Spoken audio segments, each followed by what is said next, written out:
जब आपका पैमाना ही बायस्ड है तो आप किस नैतिकता की बात करते हैं? कोई खालिस्तान की मांग करता है तो वो देशद्रोही है। अलग राष्ट्र एक धर्म के बुनियाद पर मांग कर रहा है, वो देशद्रोही है। कोई बोलने से संकोच नहीं करता है। जब कोई मुसलमान ऐसा कोई मांग कर दे धर्म के बुनियाद पर तो वो देशद्रोही है। कोई बोलने से संकोच नहीं करता है, बल्कि उस पर कार्रवाई होती है, यूएपीए लगता है। तो ऐसा कौन सा नैतिकता का पैमाना है आपके पास कि एक बाबा खुले मंच से एक धर्म विशेष के बुनियाद पर हिंदू राष्ट्र की मांग करता है और उसको हम आतंकवादी ना कहें तो क्या कहें? बताइए, क्या पैमाना है आपके पास? सिर्फ इसलिए कि बहुसंख्यकवाद की मानसिकता है आपके पास। तो इस मंच से मैं आप मीडिया कर्मियों के हवाले से बता देना चाहता हूं, बता दीजिए उन बाबा और उनके सारे चाहने वाले और उनको एजेंडा के तौर पर इस्तेमाल करने वाली पार्टियों को कि ये भारत भूमि ऐसी है कि ये पूरा देश एक हिंदू राष्ट्र तो क्या, इसका एक भूभाग, एक टुकड़ा भी किसी धर्म के बुनियाद पर राष्ट्र नहीं बन सकता। इसकी विविधता ही ऐसी है।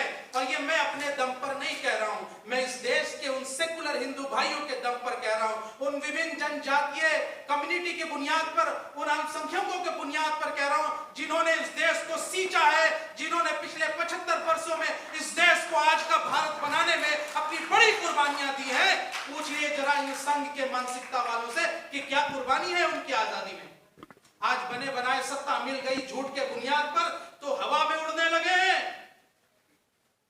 यही देश के लोग हैं जो इनको यहां से, इस देश से भागा, इस सत्ता से भगाने का भी काम करेंगे।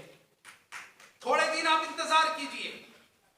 इसलिए किसी राष्ट्र, ये देश, ये भारत को भारत ही रहने दीजिए।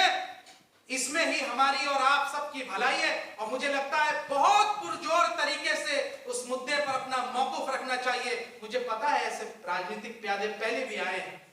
न सिर्फ इसमें भारतीय जनता पार्टी की गलती है, बल्कि कांग्रेस ने भी इसमें अहम जिम्मेदार भूमिका निभाई है। ये बाबा कौन है?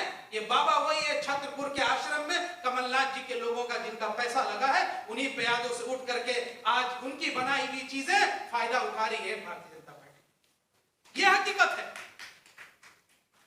आप पता कर लीजिए मीडिया के लोगों से। जुनैद और नासिर के जब हत्याकांड हुई तो हम राजस्थान में हम लोग गए, पूरी टीम गई और हमने उस पर आंदोलन किए।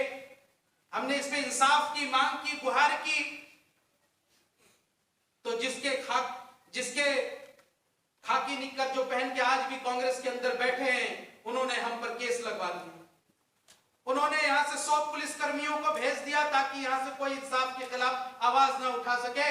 लेकिन आज भी हम मांग करते हैं कि आप भाजपा शासित राज्यों में जब कोई घटना घटती है तो पूरी तरीके से आवाज उठते हैं। जब कांग्रेस शासित राज्य में कोई घटना घटी तो आप इंसाफ की मांग करने वालों को ही जेल में डाल दिए। ये कौन सी नैतिकता का पैमाना है? इसलिए जो सत्ता में है और जो सत्ता में नहीं है वो सब भी इक्वली जिम्मेदार हैं आज जो अल्पसंख्यकों का जो हाल हो रहा है। इसलिए इंसाफ के लिए गलत को गलत और सही को सही बोलना चाहिए। पार्टी पॉलिटिक्स से ऊपर उठ करके बोलना चाहिए और यही काम हम मीडिया में करते हैं।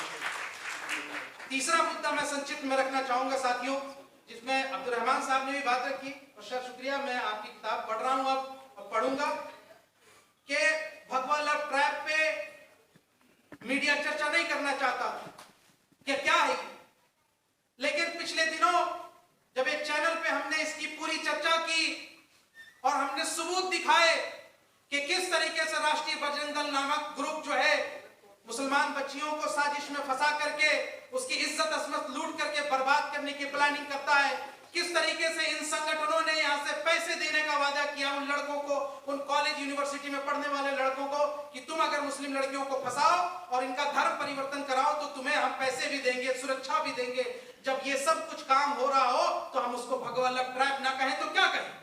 हमारा किसी रंग से कोई दुश्मनी नहीं है, किसी पंथ से कोई दुश्मनी नहीं है, लेकिन गलत को गलत बोलना चाहिए। लव जिहाद जैसे फर्जी एजेंडा को सामने रखने वाले ये कान खोलकर सुन ले कि भगवा लव जिहाद लव ट्रैप पे अब जो है जनता जाग चुकी है और इस पर राष्ट्रीय चर्चा हो रही है। अब मीडिया भी इसको रिकॉग्नाइज कर रहा है। हमने अपने अकाउंट से और हमने अपने लोगों के जरिए से इसका पूरा पर्दाफाश किया है और हम चाहते हैं कि इस मंच से यह आवाज जाए कि आने वाले वक्त में इस बड़ी साजिश जो हमारी बेटियों के खिलाफ हो रही है उस पर पार्लियामेंट में भी और सुप्रीम कोर्ट में भी जो है सो मोटो कॉग्निजेंस लेकर के इस पर बातचीत होनी चाहिए। मुसलमानों, होश के नाखून लीजिए। जहां भी कॉलेज, यूनिवर्सिटी और कोचिंग सेंटर में इस तरह की साजिशें हो रही उस पर नजर रखी जाए। हम किसी भी बेटियों के खिलाफ अन्याय जो हो रहा है उसके खिलाफ है और चाहे हमारी बेटियां किसी भी जात धर्म से हो, हमें उसकी हिफाजत करनी चाहिए। इन दुष्टों से बचाने के लिए हम संकल्प लेते हैं। जय हिंद, जय भारत, शुक्रिया।